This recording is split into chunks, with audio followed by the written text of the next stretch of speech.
Ci troviamo ad Artegna, una bellissima località dell'Alto Friuli di 3.000 abitanti che dista circa 20 km a nord di Udine. Questa città fu fortemente colpita purtroppo dal sisma del 6 maggio del 1976 che distrusse quasi completamente il patrimonio urbanistico di questa bella località. Addirittura 40 furono purtroppo i morti sotto le macerie degli edifici e delle case che caddero proprio a causa dell'Orcolat 50 anni fa. Poi però Artegna è riuscita a rialzarsi, a essere ricostruita e a trasformarsi nel bellissimo e splendido gioiello che possiamo vedere oggi.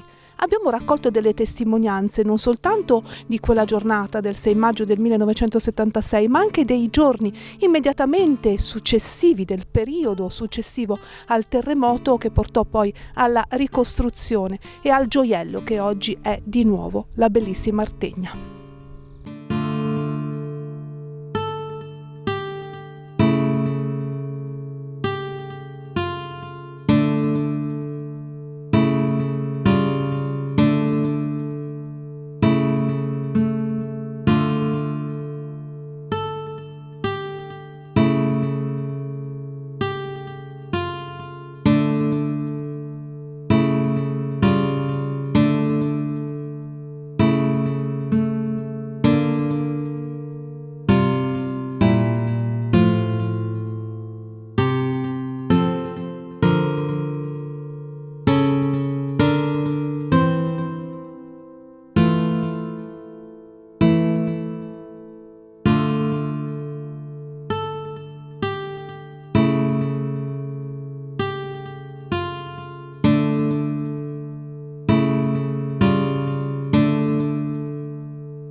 Siamo in compagnia del sindaco di Artegna. Quest'anno è una ricorrenza davvero molto importante per questa località che è stata fortemente colpita dal terremoto del 6 maggio 1976.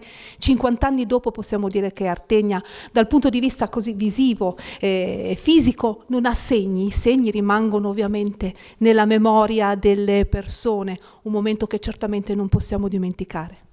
Sì, senz'altro è vero che magari i segni così visivi non ci sono, o meglio ce n'è pochi, anche perché Artegna, come tutti i paesi del nostro territorio, è stata ricostruita anche bene, quindi faccio anche i complimenti a chi c'è stato chiaramente prima di me, soprattutto nei primi 10 anni post-sisma, ma senz'altro i segni ci sono. La storia della nostra comunità è cambiata anche da lì. E quindi c'è un'Artegna prima del 1976 e un'Artegna dopo, e quello che è rimasto dentro nelle persone, soprattutto che c'erano, che l'hanno vissuto, perché c'ero anch'io ma avevo 4 mesi, 28 giorni, credo sia indimenticabile, no? E mi sembra proprio di capire ogni volta in cui parlo con chi quella volta era giovane, ma anche sentendo le esperienze di chi era meno giovane, oggi non c'è più, si capisce quanto quella che è stata una tragedia sia rimasta poi dentro anche per ciò che è successo, anche e soprattutto per ciò che è successo dopo, quindi per il grande aiuto, la grande collaborazione, la grande solidarietà che abbiamo ricevuto, ma anche quel fare comunità in un modello Friuli che è stato vincente. È importante conservare la memoria, sono passati tanti anni, ma è giusto che non si dimentichi tutto quello che è stato fatto per la ricostruzione della nostra meravigliosa regione e quindi anche di Artegna. Quali sono gli eventi più importanti che avete in programma? Allora, ci sono diversi eventi importanti, una parte li condividiamo con tutto il comprensorio del Gemonese, che è un po' il nostro territorio, quindi il Gemonese collinare qui, che è un po' il cratere, no, del terremoto, quindi con gli eventi più grandi che si svilupperanno principalmente nella caserma Goi Pantanali. Ma noi come Artegna, proprio come comune, stiamo organizzando diversi eventi che partiranno già dal 2 di maggio, proprio il sabato 2 maggio ci sarà un incontro con la diocesi vicentina qui ad Artegna, e poi tutti assieme avremo un momento di celebrazione della messa, e poi andremo nel sacrario del terremoto per inaugurare un nuovo monumento. Ma a parte quello, nella settimana successiva, quindi dal 4 al 9 di maggio, ci saranno diversi eventi. Il 6 maggio sera, quindi teniamo il nostro evento tradizionale serale in ricordo delle 40 vittime di Artegna, per poi arrivare al venerdì 8, in cui ci sarà un momento istituzionale di incontro con la comunità di Breitenbach svizzera gemellata con noi, e poi saliremo alla Santa Maria Nascente per un requiem, quindi in ricordo, un requiem che verrà proposto dal coro Panaria qui di Artegna. Per poi arrivare al sabato, il momento forse più solenne e più istituzionale, il sabato pomeriggio, in cui ci sarà un incontro proprio con la popolazione, con i volontari, con tutti coloro che ci auguriamo parteciperanno. Ci sarà un momento di ricordo, di testimonianze e anche di programma, di prospettive, di far capire che cos'è Artegna oggi, ma anche cosa può essere in futuro.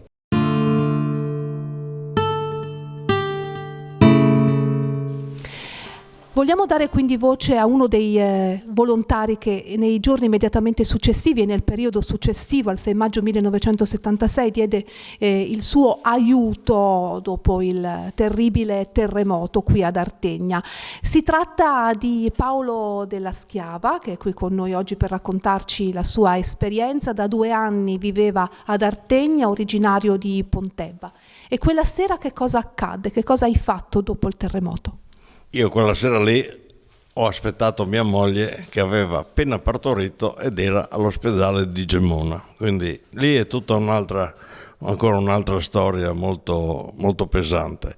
Comunque la mattina è arrivata e i miei genitori l'hanno portata a Pontebba, dove era tranquilla e avevano una casa che non aveva avuto danni, per cui mi hanno lasciato me a curare le cose, la casa e le cose che avevamo qui.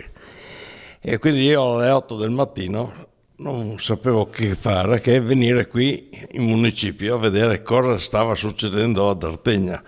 Sono arrivato in piazza e lì mi sono trovato sotto gli alberi della piazzetta, seduti davanti a un tavolino, almeno 2 persone, ce n'erano molti di più, ma soprattutto il sindaco di allora, il signor Brollo, e un altro eccezionale personaggio che era Aldo Colpo, maestro, ma anche ex partigiano, il quale ha rindossato la sua giacca grigio-verde da partigiano, ha riacquistato anche il piglio e la grinta, la forza di partigiano, quindi non era assolutamente terrorizzato di niente, diciamo. E lì ha cominciato a coordinare tutto quello che si poteva coordinare nelle ore successive. Naturalmente dovevano seguire alle segnalazioni che gli arrivavano di persone che erano decedute, andare a vedere quello che era successo. Insomma, hanno avuto un bel po' di problemi. Comunque, quando sono arrivate le 8:30, 9 del mattino, hanno aperto una carta topografica di Artegna e con una matita hanno fatto 5 cerchi e ha scritto 1, 2, 3, 4, 5. Quelli lì erano i luoghi dove dovevamo costruire le tendopoli, i campi. E a me in particolare ha detto: Paolo, tu vai lì al campo 1, che era il più vicino a casa mia, e arrangiati. Quindi io sono partito da lì e sono andato sul luogo a vedere cosa c'era, perché neanche conoscevo il posto. E un po' alla volta, insomma, abbiamo costituito un campo che alla fine aveva 200 persone a dormire fisse, più tutto il resto in giro, perché molte persone non hanno seguito i campi, sono rimasti molti vicini alla loro casa, quindi la tenda l'hanno messa anche per stare e per custodire gli animali e i loro interessi, insomma, no? Quindi è nato il campo 1 bis, chiamato così, era il campo sparpagliato. E io poi so che nei giorni successivi arrivarono anche altri volontari a darvi una mano, vero? Quello è stato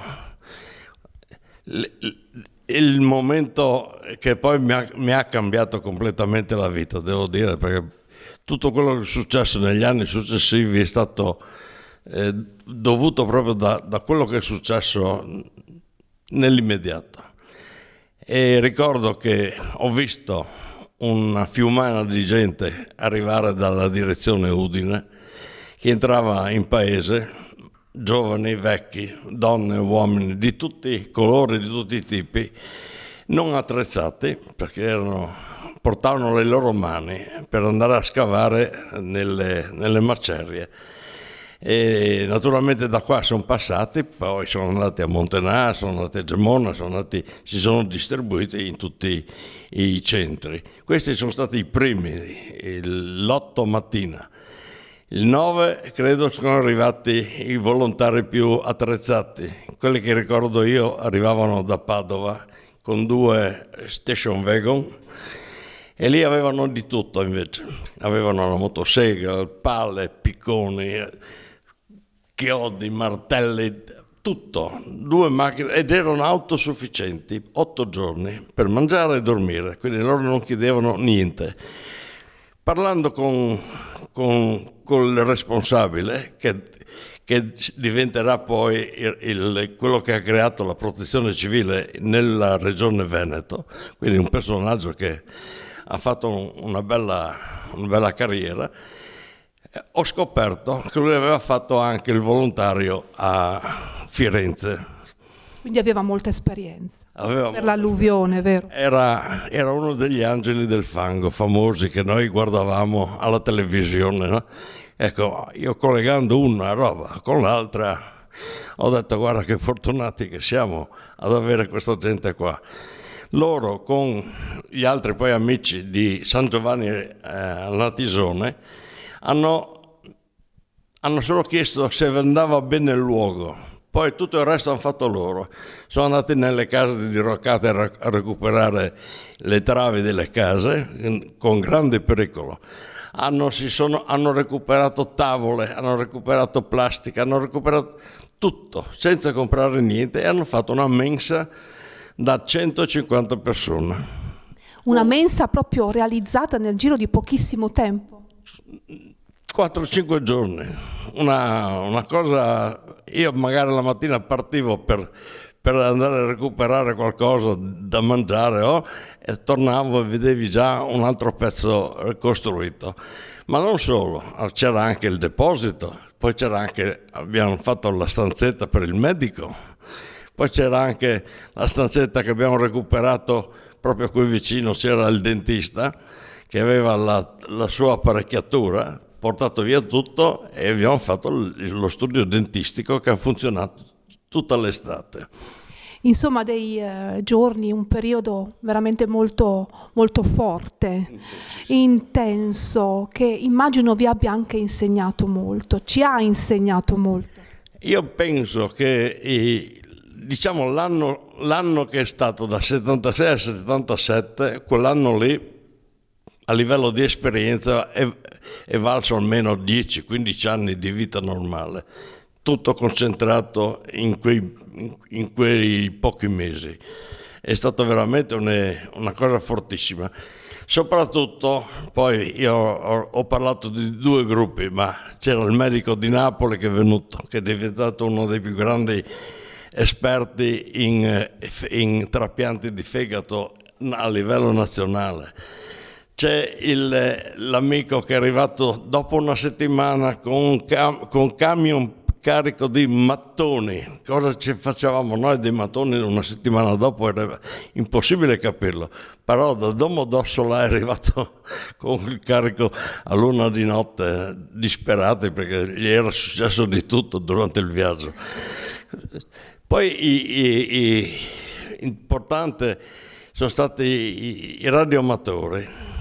Ecco, un altro argomento interessante da sviluppare: quanto furono importanti i radioamatori in quel periodo? Perché la comunicazione era più difficile rispetto ai tempi moderni. Non avevamo cellulari, no? E allora la cosa è stata interessante, e sti qua venivano da Torino, avevano un'attrezzatura che nemmeno la questura di Udine aveva, un'attrezzatura così, con telescriventi, si sono fermati una settimana da noi, perché era evidente che non potevi avere in un campetto di 200 persone un'attrezzatura del genere, per cui loro poi sono andati al campo base e poi alla fine sono andati proprio a supporto della questura di Udine.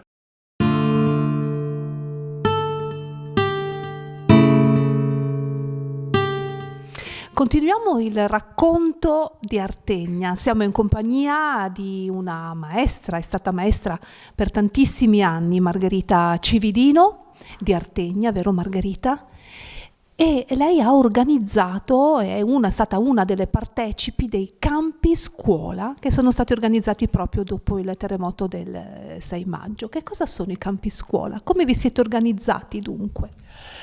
Allora, i campi scuola sono nati anche grazie a una collega che mi ha preceduto, la maestra Mariuccia, il pensiero verso i bambini che erano spauriti come tutti, come ognuno di noi, ma che era il pensiero di tenerli in posti sicuri, in modo tranquillo, in modo anche che gli adulti potessero dedicarsi alle tende, alla cucina, alla raccolta delle vettovaglie che si potevano recuperare dalle case demolite.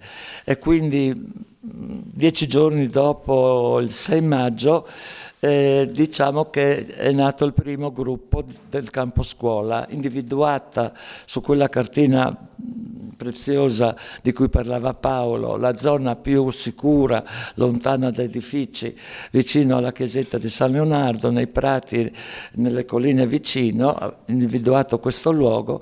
Abbiamo chiesto, grazie anche all'amministrazione comunale che era molto attiva, al maestro Aldo che si interessava, e poi con l'apporto dai militari, la brigata Pozzolo che era intervenuta a supporto della popolazione di Artegna, abbiamo piantato 3 tende per i bambini di Artegna, una tenda per raccogliere i bambini della scuola materna, una tenda per raccogliere i bambini della scuola elementare e una per i ragazzini della scuola media. Però, a dire il vero, era una scuola senza lavagne, senza banchi, senza cattedre e senza libri, ed era una scuola che si faceva anche grazie all'aiuto di tanti volontari sulla realtà. Il libro che si leggeva coi bambini era il libro della realtà, in modo che anche loro fossero partecipi, coscienti e consapevoli di quello che era successo al loro paese, alla loro casa, però avevano la possibilità di vivere una giornata fuori dalle macerie, fuori dai pericoli, e giocando, ballando, scrivendo, colorando, con l'aiuto di tanti volontari. Si è impostato questo campo scuola, tanto che sembra che gli insegnanti di allora, io ero appena ero sotto concorso magistrale proprio in quell'anno, e quindi ho dato un apporto a chi è venuto prima di me. È stata chiamata la pedagogia della tenda da un grande direttore. La pedagogia della tenda, un qualcosa che veramente è nato in momenti incredibili. Che cosa vuol dire? Ce lo vuoi spiegare meglio? È appunto fare scuola senza scuola, raccogliere i bambini che arrivavano anche con l'aiuto del pulmino appena le strade sono state liberate, voleva dire accogliere la loro presenza. I bambini firmavano il registro della presenza, si contava quanti ragazzini c'erano in tutto, tra piccoli, grandi e medi, e poi i piccolini avevano le suore che badavano loro, e i ragazzini delle elementari e delle medie facevano gruppi misti, e soprattutto si cercava di leggere la realtà che ci circondava, e organizzavano squadre di bambini per andare a fare interviste agli adulti, per andare per il paese a raccogliere testimonianze, per capire cosa ci sarebbe successo e in modo, e soprattutto nei momenti successivi anche ci si dedicava tanto a scrivere le lettere per ringraziare tutti i volontari che erano venuti o i doni che ci avevano portato e i materiali che arrivavano, e con i colori che arrivavano, con i quaderni che arrivavano, si scriveva lettere, si colorava sassi che poi lasciavamo di ricordo ai volontari. Bisogna anche raccontare quello che avete provato voi come maestre in un momento difficilissimo, sconvolgente per tutti. Siete riuscite in qualche modo a tenere vicino i bambini, anche loro immagino traumatizzati. Qual è stata la tua impressione? Quali sono state le tue emozioni in quel periodo? Ma c'era un turbinio di cose da fare, che non c'era neanche il tempo di pensare. Si diceva sì, dobbiamo contare quanti bambini ci sono, poi io vado al campo base dove c'è la cucina per tutti, ordino i pasti, i volontari poi ci hanno costruito, i volontari militari, una tettoia per la mensa dei bambini, e poi arrivavano i pasti, si mangiava insieme, si cantava, c'erano i volontari, chi con la chitarra, chi con una altre capacità. C'era poi un bravissimo volontario militare che aveva organizzato una falegnameria per costruire coi pezzetti di legno ricavati dalle travi, dalle assi del terremoto, per tornare a ricostruire Artegna. E il tempo delle emozioni era inghiottito, perché c'era tanto da fare, c'era chi faceva l'orto, c'era chi faceva scrivere, c'era chi faceva colorare, c'era chi faceva danzare, poi attività motorie. Tanto che con tutti i ragazzi delle elementari e delle medie abbiamo organizzato durante tutta l'estate 3 spettacoli di circo, con scenette, con acrobazie varie, con piccole magie. E quando vi rincontrate, perché immagino che abbiate la possibilità di incontrarvi nuovamente dopo tanti anni, quali sono i vostri ricordi e le vostre emozioni quando la maestra incontra i piccoli di allora? I piccoli di allora ormai sono papà, sono mamme, ed è un piacere incontrarsi, guardarsi negli occhi, e arriva quel lampo, sì, tu hai fatto quella scenetta, ti ricordi, ci siamo tanto divertiti. Ah sì, tu hai inventato il bottigliofono. Che cos'è il bottigliofono? Una serie di bottiglie riempite con livelli diversi d'acqua che, percuotendole con un cucchiaio, con un coltello, davano le note, così si suonava. Insomma, ognuno ha i suoi piccoli frammenti di memoria che sono rimasti nel cuore e che ci rincuorano ogni volta che ci si incontra. Quanto è durata l'esperienza dei campi scuola? È durata fino alle scosse di settembre. Alle scosse di settembre il campo scuola chiude, perché l'11 e il 15 settembre è arrivato un secondo terremoto, in sostanza, non dico della stessa intensità, ma quasi. E lì è stato il momento più duro, perché mentre a maggio si andava verso l'estate, si poteva vivere, si poteva fare, girare, fare tutto quello che si poteva. Con il scosso di settembre è come caduto tutto, anche il morale, non solo le case, anche quelle poche che si era riusciti a recuperare, a salvare.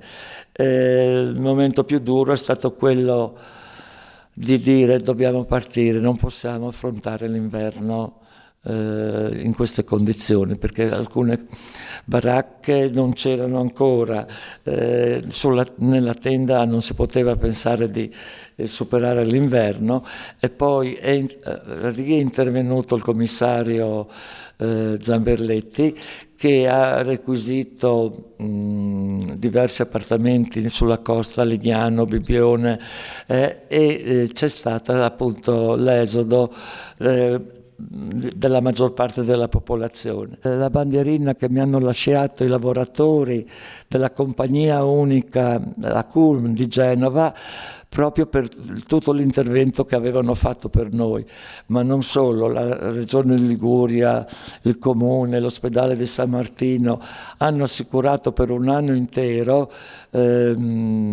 aiuti, la costruzione di un villaggio di baracche morteo,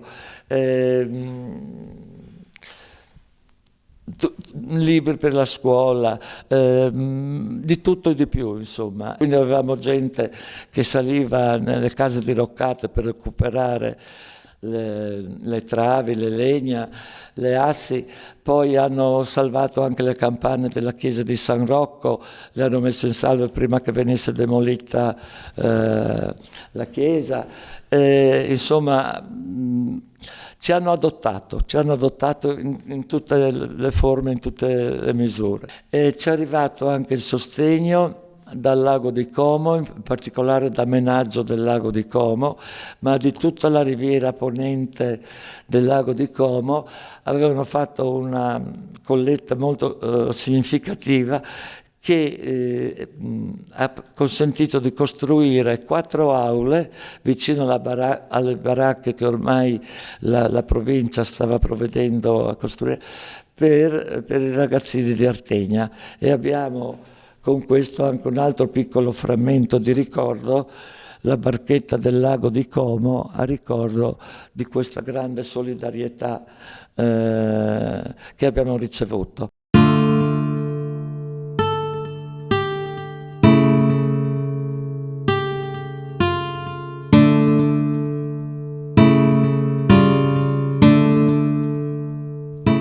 E allora grazie alla nostra Margherita, ma grazie anche a Paolo e al sindaco per aver partecipato a questo speciale dedicato al terremoto e alla città di Artegna. Grazie Margherita di essere stata con noi.